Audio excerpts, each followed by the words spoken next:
शांति 22/12/20 की साकार वाणी। बाबा बोले, मीठे बच्चे, तुम्हें अभी बाप द्वारा दिव्य दृष्टि मिली है।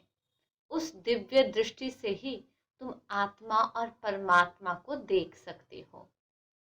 प्रश्न, ड्रामा के किस राज को समझने वाले कौन सी राय किसी को भी नहीं देंगे? उत्तर, जो समझते हैं कि ड्रामा में जो कुछ पास्ट हो गया वो फिर से एक्यूरेट रिपीट होगा, वो कभी किसी को भक्ति छोड़ने की राय नहीं देंगे। जब उनकी बुद्धि में ज्ञान अच्छी रीति बैठ जाएगा, समझेंगे हम आत्मा है, हमें बेहद के बाप से वर्षा लेना है। जब बेहद की बाप की पहचान हो जाएगी तो हद की बातें स्वतः खत्म हो जाएगी। ओम शांति। अपनी आत्मा की स्वधर्म में बैठे हो? रूहानी बाप रूहानी बच्चों से पूछते हैं, क्योंकि ये तो बच्चे जानते हैं एक ही बेहद का बाप है जिसको रूह कहते हैं। सिर्फ उनको सुप्रीम कहा जाता है। सुप्रीम रूह व परम आत्मा कहते हैं। परमात्मा है जरूर, ऐसे नहीं कहेंगे कि परमात्मा है ही नहीं।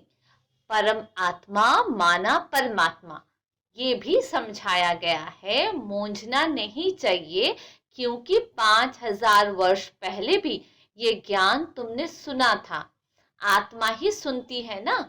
आत्मा बहुत छोटी सूक्ष्म है, इतना है जो इन आंखों से देखा नहीं जाता। ऐसा कोई मनुष्य नहीं होगा जिसने आत्मा को इन आंखों से देखा होगा। देखने में आती है, परंतु दिव्य दृष्टि से, सो भी ड्रामा प्लान अनुसार। अच्छा, समझो कोई को आत्मा का साक्षात्कार होता है, जैसे और चीज देखने में आती है। भक्ति मार्ग में भी कुछ साक्षात्कार होता है, तो इन आंखों से ही वो दिव्य दृष्टि मिलती है जिससे चैतन्य में देखते हैं। आत्मा को ज्ञान चक्षु मिलती है जिससे देख सकते हैं, परंतु ध्यान में। भक्ति मार्ग में बहुत भक्ति करते हैं तब साक्षात्कार होता है। जैसे मीरा को साक्षात्कार हुआ, डांस करती थी, वैकुंठ तो था नहीं, 500-600 वर्ष हुआ होगा। उस समय वैकुंठ था थोड़ी। जो पास्ट हो गया है वो दिव्य दृष्टि से देखा जाता है। जब बहुत भक्ति करते करते एकदम भक्तिमय हो जाते हैं, तब दीदार होता है, परंतु उनसे मुक्ति नहीं मिलती। मुक्ति, जीवन मुक्ति का रास्ता भक्ति से बिल्कुल न्यारा है। भारत में कितने ढेर मंदिर है। शिव का लिंग रखते हैं, बड़ा लिंग भी रखते हैं, छोटा भी रखते हैं। अब ये तो बच्चे जानते हैं, जैसी आत्मा है वैसे परम पिता परमात्मा है। साइज सबका एक ही है, जैसे बाप वैसे बच्चे। आत्माएं सब भाई भाई है। आत्माएं इस शरीर में आती है पाठ बजाने। ये समझने की बातें हैं। ये कोई भक्ति मार्ग की दंत कथाएं नहीं है। ज्ञान मार्ग की बातें सिर्फ एक बाप ही समझाते हैं। पहले पहले समझाने वाला बेहद का बाप निराकार ही है। उनके लिए पूरी रीति कोई भी समझ नहीं सकते। कहते हैं वो तो सर्वव्यापी है। ये कोई राइट नहीं। बाप को पुकारते हैं, बहुत प्यार से बुलाते हैं। कहते हैं, बाबा आप जब आएंगे तो आप पर हम वारी जाएंगे। मेरा तो आप, दूसरा ना कोई। तो जरूर उनको याद करना पड़े। वो खुद भी कहते हैं, हे बच्चों, आत्माओं से ही बात करते हैं। इसको रूहानी नॉलेज कहा जाता है। गाया भी जाता है, आत्मा और परमात्मा अलग रहे बहुकाल। ये भी हिसाब बताया है। बहुत काल से तुम आत्माएं अलग रहती हो, जो ही फिर इस समय बाप के पास आई हो, फिर से अपना राजयोग सीखने। ये टीचर सर्वेंट है। टीचर हमेशा ओबीडियंट सर्वेंट होते हैं। बाप भी कहते हैं, हम तो सब बच्चों का सर्वेंट हूँ। तुम कितना हुज्जत से बुलाते हो, हे पतित पावन, आकर हमको पावन बनाओ। सब है भक्तियाँ। कहते हैं, हे भगवान आओ, इसको फिर से पावन बनाओ। पावन दुनिया स्वर्ग को, पतित दुनिया नर्क को कहा जाता है। ये सब समझने की बातें हैं।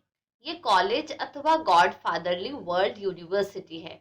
इसकी एम ऑब्जेक्ट है मनुष्य से देवता बनना। बच्चे निश्चय करते हैं हमको ये बनना है। जिसको निश्चय ही नहीं होगा वो स्कूल में बैठेगा क्या? एम ऑब्जेक्ट तो बुद्धि में है। हम बैरिस्टर व डॉक्टर बनेंगे तो पढ़ेंगे ना।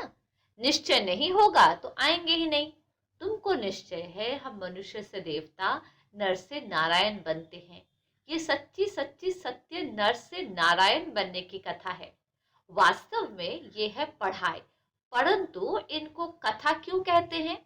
क्योंकि 5000 वर्ष पहले भी सुनी थी, पास्ट हो गई है। पास्ट को कथा कहा जाता है।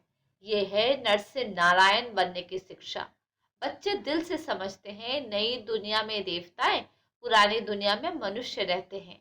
देवताओं में जो गुण है वो मनुष्य में नहीं है, इसलिए उनको देवता कहा जाता है। मनुष्य देवताओं के आगे नमन करते हैं।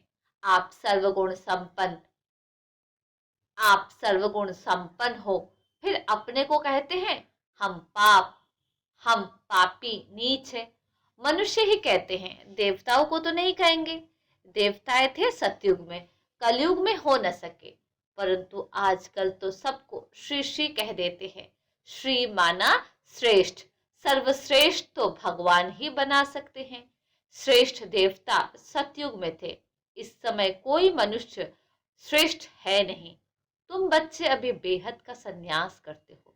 तुम जानते हो ये पुरानी दुनिया खत्म होने वाली है, इसलिए इन सब से वैराग्य है। वो तो है हठयोगी सन्यासी, घर बार छोड़ निकले, फिर आकर महलों में बैठे हैं। नहीं तो कुटिया पर कोई खर्चा थोड़ी लगता है, कुछ भी नहीं। एकांत के लिए कुटिया में बैठना होता है, ना कि महलों में। बाबा की भी कुटिया बनी हुई है। कुटिया में सब सुख है। अभी तुम बच्चों को पुरुषार्थ कर मनुष्य से देवता बनना है। तुम जानते हो ड्रामा में जो कुछ पास्ट हो गया वो फिर से एक्यूरेट रिपीट होगा। इसलिए किसको भी ऐसी राय नहीं देनी है कि भक्ति छोड़ो। जब ज्ञान बुद्धि में आ जाएगा तो समझेंगे हम आत्मा है। हमको अब तो बेहद के बाप से वर्षा लेना है। बेहद के बाप की जब पहचान होती है तो फिर हद की बातें खत्म हो जाती है। बाप कहते हैं गृहस्थ व्यवहार में रहते सिर्फ बुद्धि का योग बाप से लगाना है। शरीर निर्वाह के लिए कर्म भी करना है। जैसे भक्ति में भी कोई कोई बहुत नौधा भक्ति करते हैं, नियम से रोज जाकर दर्शन करते हैं। देहधारियों के पास जाना वो सब है जिस्मानी यात्रा। भक्ति मार्ग में कितने धक्के खाने पड़ते हैं। यहाँ कुछ भी धक्का नहीं खाना है। आते हैं तो समझाने के लिए बिठाया जाता है, बाकी याद के लिए कोई एक जगह बैठ नहीं जाना है। भक्ति मार्ग में कोई कृष्ण का भक्त होता है तो ऐसे नहीं चलते फिरते कृष्ण को याद नहीं कर सकते। इसलिए जो पढ़े लिखे मनुष्य होते हैं कहते हैं कृष्ण का चित्र घर में रखा है, फिर तुम मंदिरों में क्यों जाते हो? कृष्ण का चित्र की पूजा तुम कहाँ भी करो। अच्छा चित्र ना रखो, याद करते रहो। एक बार चीज देखी तो फिर वो याद रहती है। तुमको भी यही कहते हैं शिव बाबा को तुम घर बैठे याद नहीं कर सकते हो। ये तो है ही नहीं बात। शिव बाबा को कोई भी जानते नहीं, नाम रूप देश काल को जानते ही नहीं, कह देते सर्वव्यापी है। आत्मा को परमात्मा तो नहीं कहा जाता। आत्मा को बाप की याद आती है, परंतु बाप को जानते नहीं तो समझाना पड़े 7 रोज। फिर रेजगारी पॉइंट्स भी समझाई जाती है। बाप ज्ञान का सागर है ना, कितने समय से सुनते आए हो, क्योंकि नॉलेज है ना। समझते हो हमको मनुष्य से देवता बनने की नॉलेज मिलती है। बाप कहते हैं तुमको नई नई गुह्य बातें सुनाते हैं। मुरली तुमको नहीं मिलती है तो तुम कितना चिल्लाते हो।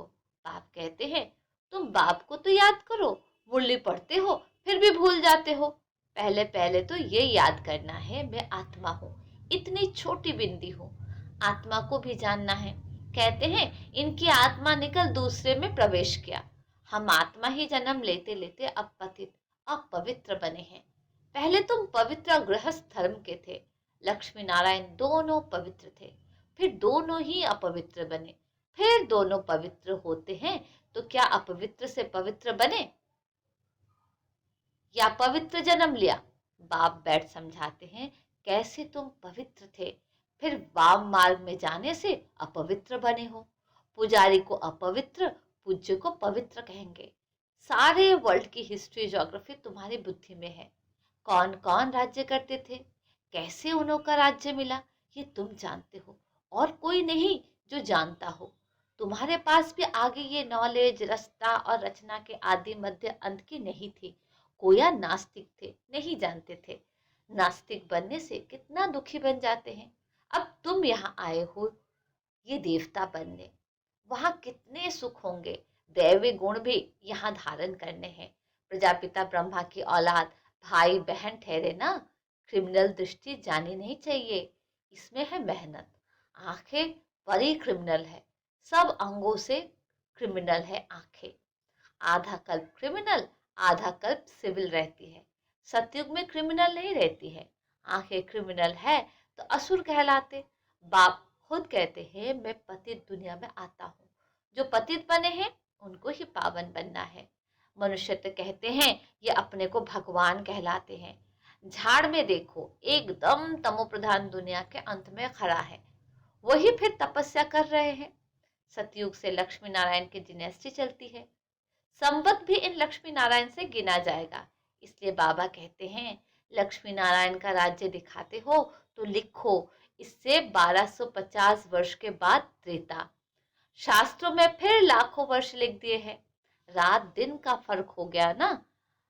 ब्रह्मा की रात आधा कल्प, ब्रह्मा का दिन आधा कल्प। ये बातें बाप ही समझाते हैं। फिर भी कहते हैं मीठे बच्चे, अपने को आत्मा समझो, बाप को याद करो। उनको याद करते करते तुम पावन बन जाएंगे, फिर अंतमति सुगति हो जाएगी। बाबा ऐसे नहीं कहते हैं यहाँ बैठ जाओ।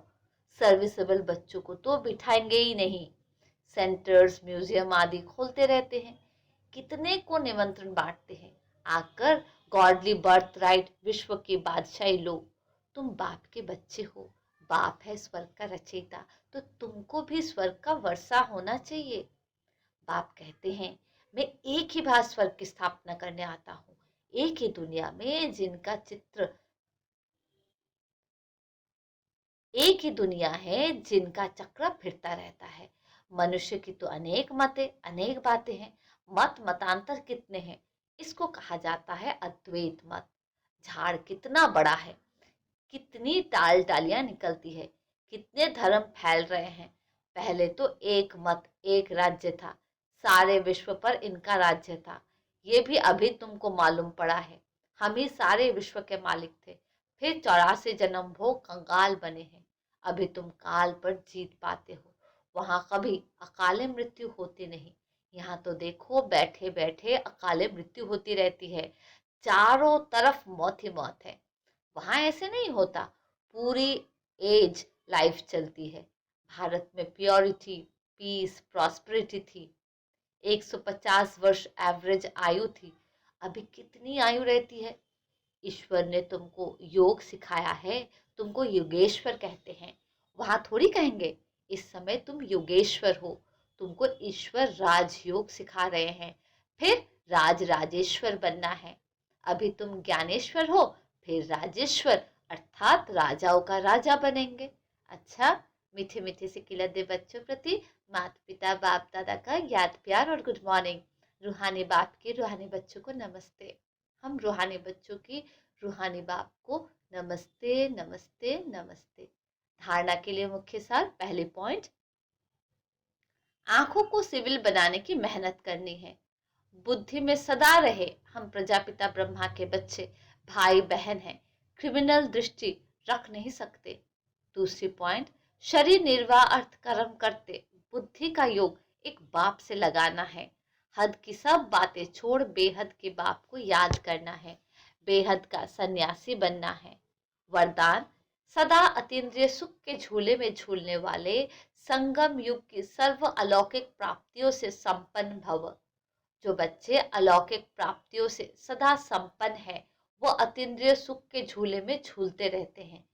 जैसे जो लाडले बच्चे होते हैं उनको झूले में झुलाते हैं, ऐसे सर्व प्राप्ति संपन्न ब्राह्मणों का झूला अतीन्द्रिय सुख का झूला है। इसी झूले में सदा झूलते रहो, कभी भी देह अभिमान में नहीं आना। जो झूले से उतरकर धरनी पर पांव रखते हैं वो मैले हो जाते हैं। ऊंच से ऊंच बाप के स्वच्छ बच्चे सदा अतीन्द्रिय सुख के झूले में झूलते मिट्टी में पांव नहीं रख सकते। स्लोगन, मैं त्यागी हूं। इस अभिमान का त्याग ही सच्चा त्याग है। अच्छा, ओम शांति।